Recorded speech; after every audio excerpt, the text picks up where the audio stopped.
Donc ici, dans cette activité, on demande pour la première partie, tracer la représentation graphique de chaque équation à l'aide de la calculatrice. On va utiliser l'ordinateur avec Desmo. Et Desmo est une application que vous pouvez installer dans le téléphone ou sur les iPads aussi. Donc, c'est pas nécessaire d'être branché à l'Internet une fois que vous avez installé l'application.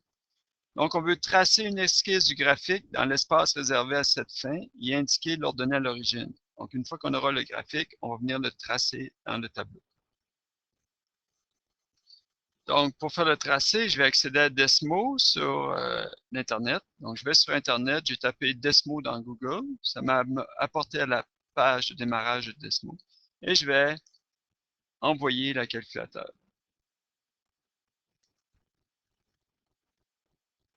Donc, la première équation à faire tracer était x plus 4. Donc, y égale à x plus 4. Donc, voici ce qu'on obtient. On demande de faire le graphique sur la page en plaçant l'ordonnée à l'origine. Ici, l'ordonnée à l'origine est à 4. Donc, c'est où ce qu'on croise l'axe des Y, l'axe vertical, c'est 4. Puis j'ai aussi l'abscisse à l'origine qui peut m'aider à tracer, qui est à moins 4. Donc, 4 est 0. Donc, si je prends le crayon, que je trace mon graphique, je vais dire quelque chose comme ça. Et je peux indiquer sur mon graphique l'ordonnée à l'origine, qui est à 4. Prochaine équation, y égale à x au carré. Donc, je retourne sur Desmo. Je vais enlever. Puis ici, pour mettre le carré, sur le menu de Desmo, j'ai le petit A avec le carré. Ça me permet d'avoir l'expression. Donc, ça me donne un graphique de cette forme qui est comme un mélange entre un V et un U, si on veut. Et l'ordonnée à l'origine est à 0, 0. Donc, je retourne dans mon graphique et je vais tracer du mieux que je peux cette fonction. Donc, il y a un peu entre un V et un U. Quelque chose comme ça, un peu plus bas. Et voilà. Et l'ordonnée à l'origine est au point 0. Prochaine équation, 2x au carré plus 3. Donc, je retourne sur Desmo. Je vais rajouter un 2 à mon équation pour 2x au carré. Et je vais rajouter 3. Plus 3. Donc, même forme d'équation. L'ordonnée à l'origine, cette fois-ci, est à 3. Donc, si on retourne dans le tableau, j'ai une équation qui est semblable, mais avec 3 comme ordonnée à l'origine.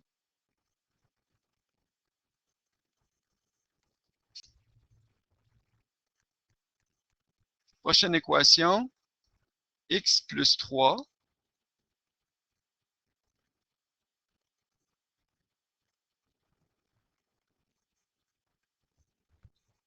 Donc, voilà, x plus 3. Donc, dans ce cas-ci, l'ordonnée à l'origine est à 3 et l'abscisse à l'origine est aussi à 3. Donc, si je le trace,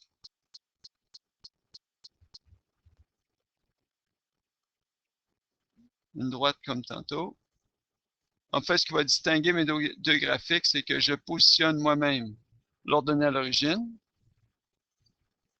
Et donc, j'indique que le point ici, c'est la valeur 3.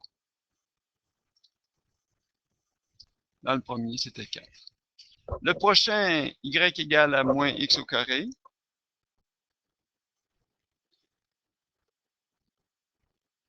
Donc, on met un moins à l'expression. X au carré. Et c'est tout. Oh, donc ce que j'aperçois, c'est mon graphique qui est un peu comme le VU. mélangés, mais vers le bas. Donc, ils forment comme une montagne.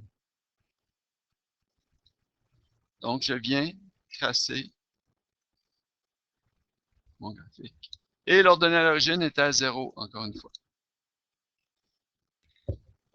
Le prochain, y égale à x au carré plus x.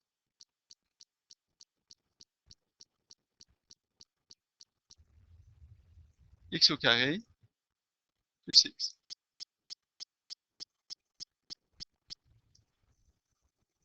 Donc, on a toujours la même forme, mais l'ordonnée à l'origine maintenant est à 0, 0. Et ce n'est pas le point le plus bas, si on veut, de mon graphique. Donc, le graphique se situe entre le point moins 1 et 0, 0. Donc, c'est les deux endroits qui coupent l'axe des X. Ça va me permettre de pouvoir venir le tracer sur ma feuille. Donc, je vais placer le point qu'on a vu, 0, 0, et le point moins 1, 0. Et mon graphique va avoir un sommet, si on veut, un point le plus bas entre les deux. Voici.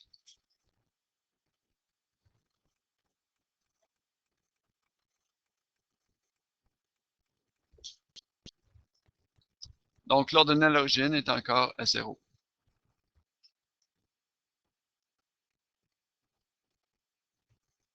Donc, j'ai tracé la courbe y égale à moins x, qui est une droite avec une pente de moins 1, donc elle descend. Le prochain, y égale à moins x2, moins 3x, moins 1. Donc, moins x2, moins 3x et moins 1. Donc, ici, l'ordonnée à l'origine, qui est la valeur qu'on veut placer, est à 0 et moins 1. Pour m'aider à tracer le graphique, on voit que je croise l'axe des X à moins 0,38 et à moins 2,6. Donc, allons-y pour tracer le graphique. L'ordonnée à l'origine qui était à 0 et moins 1. Je coupe très près de l'axe des X et un petit peu plus loin. Puis mon graphique va donc avoir cette allure. Donc, j'ai le point moins 1 comme ordonnée à l'origine.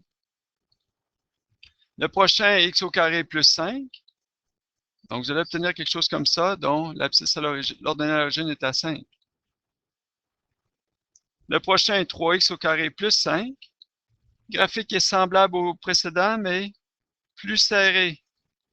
Donc, moins large. Aussi à plus 5. Le prochain est moins 2x2 plus 3x plus 4.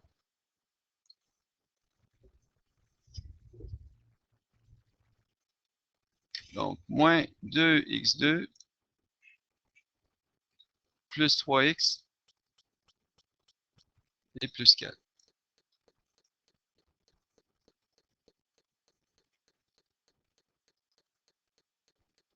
Moins 2x2 plus 3x et plus 4. Donc, c'est un graphique dont l'ordonnée à l'origine était à 4, qui croise l'axe des x près de moins 1 et près un petit peu plus loin que 2. Et il semble aller au plus haut près de 5. Donc, on va prendre cette information-là pour pouvoir le tracer. J'avais dit que l'ordonnée à l'origine était à 4. Donc, j'ai besoin de la valeur 4 ici, comme ordonnée à l'origine. Le plus haut va être près de 5. Si je suis à près de moins 1, un petit peu plus loin que 2. Donc, mon graphique ressemble à ceci avec 4 comme ordonnée à l'origine. Et finalement, le dernier, c'est une droite, 2x plus 3. Donc, une pente de 2, une ordonnée à l'origine de 3. 3, pente de 2. Voici ma droite.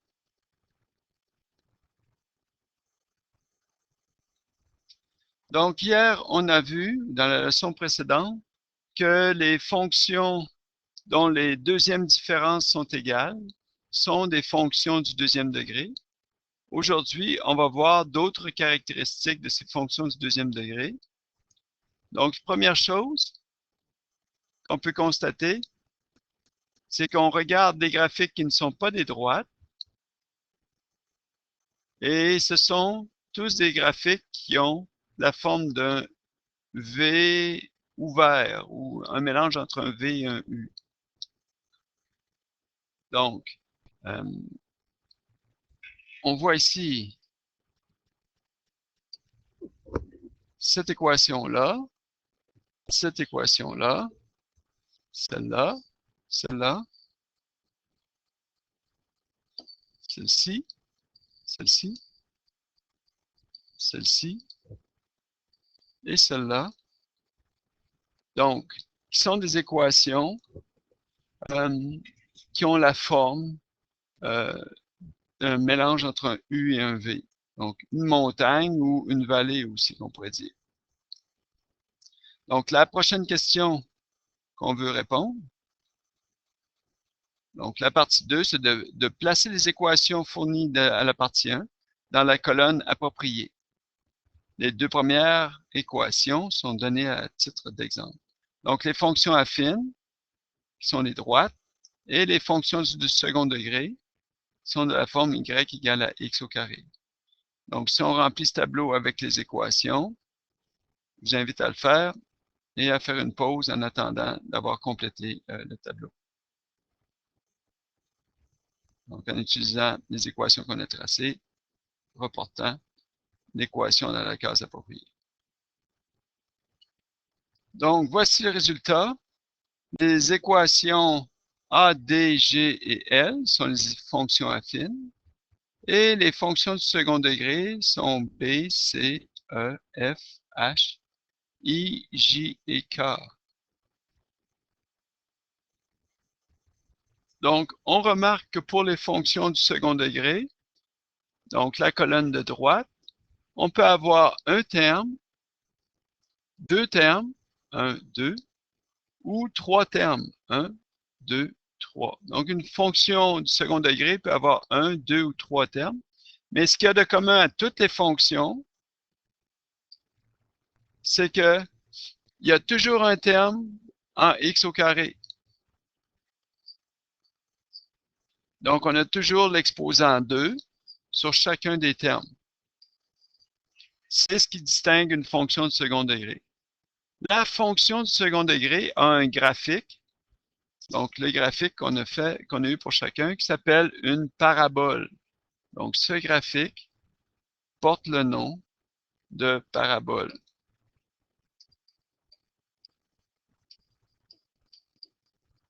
Celui-là aussi, celui-là qui est là aussi, et celui-là qui est là aussi. Donc, ces graphiques sont des paraboles. C'est le nom du graphique d'une fonction du second degré.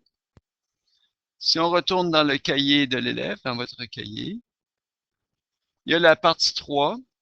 On demande à partir de l'esquisse des fonctions affines, remplir le tableau ci-dessous avec les équations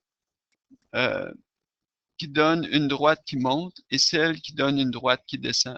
Donc, je vous invite à remplir ce tableau-là en vous mettant sur pause. Ensuite, de corriger avec la solution que je vais présenter.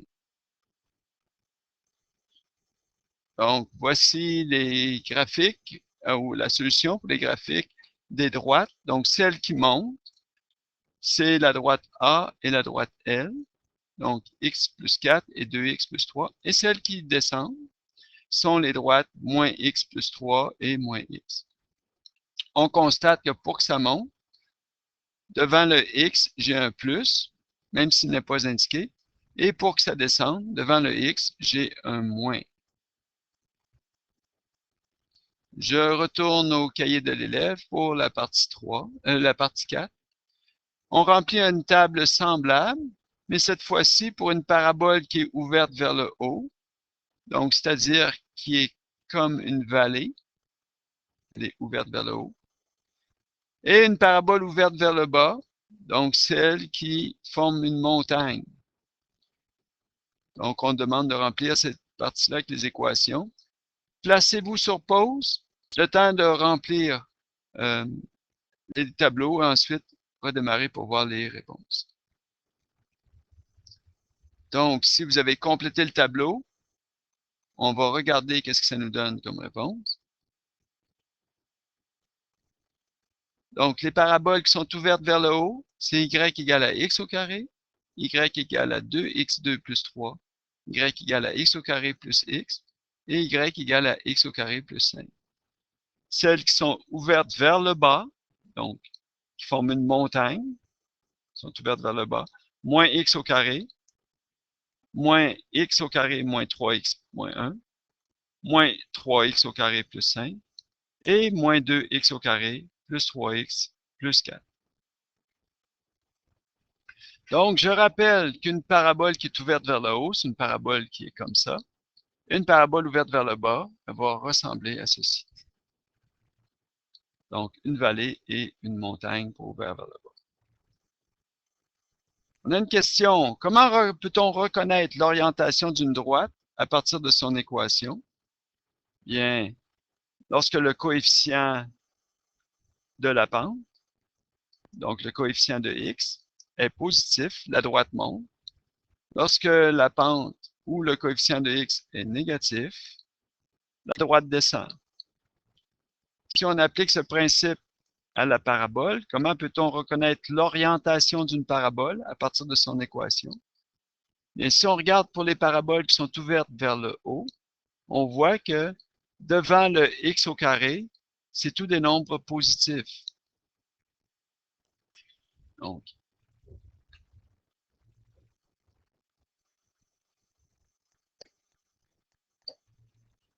devant le x au carré, s'il n'y a pas de nombre, on a le nombre 1, mais c'est tous des nombres positifs. Alors que celle qui est ouverte vers le bas, on a un négatif devant le x au carré. Donc, que ce soit moins 1, moins 3 ou moins 2, va me donner une parabole qui est ouverte vers le bas. Donc, si le coefficient de x est positif, la parabole est ouverte vers le haut. Si le coefficient de x est négatif, la parabole est ouverte vers le bas. Quand on dit coefficient, c'est un nombre qui est placé devant une lettre. Donc, si j'ai moins 2 pour la dernière équation, moins 2, qui est le coefficient de x au carré. J'ai un coefficient ici pour x, qui est 3, plus 3 devant le x. Nous, c'est les coefficients de x au carré qui nous intéressent, donc, dans ce cas-ci, c'est le moins 2.